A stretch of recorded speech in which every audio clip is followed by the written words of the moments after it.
Si vous avez l'intention de vous acheter un véhicule utilitaire sport pour emmener vos enfants à leur dernière game de soccer ou sinon vous achetez un pick-up pour le travail, bien, si c'est le cas, profitez-en parce que ça pourrait changer bien rapidement. Le gouvernement de François Legault a l'intention d'interdire la vente de nouveaux véhicules à essence et au diesel sur l'ensemble du territoire québécois dès 2035.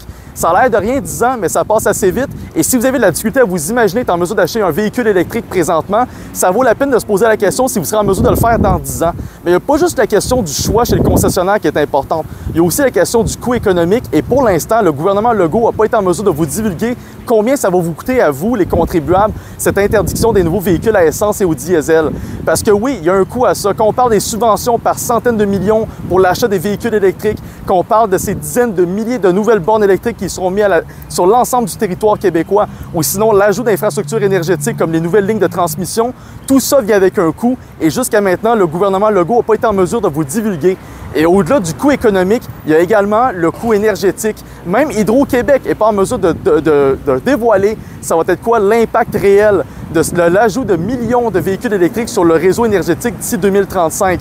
Et au-delà de ça, comme si ce n'était pas assez, les constructeurs automobiles ont récemment interpellé le gouvernement de François Legault en lui disant de mettre le pied sur le frein, parce que l'objectif qui a été fixé en termes de vente de véhicules électriques d'ici 2035 est pour la plupart inatteignable.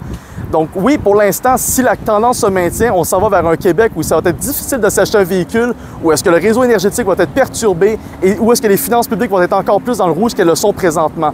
Mais il y a encore moyen pour nous, les contribuables, de se faire entendre. Il y a présentement une consultation publique du gouvernement du Québec qui a lieu jusqu'au 25 août prochain pour s'assurer à ce que le plus grand nombre de personnes que possible puissent se faire entendre par rapport à cette politique. Alors, je vous invite à partager cette vidéo en grand nombre, mais également à signer la pétition pour que le plus grand nombre de Québécois possible puissent se faire entendre et empêcher le gouvernement Legault de maintenir le pied sur l'accélérateur par rapport à cette interdiction qui est complètement utopique. Merci.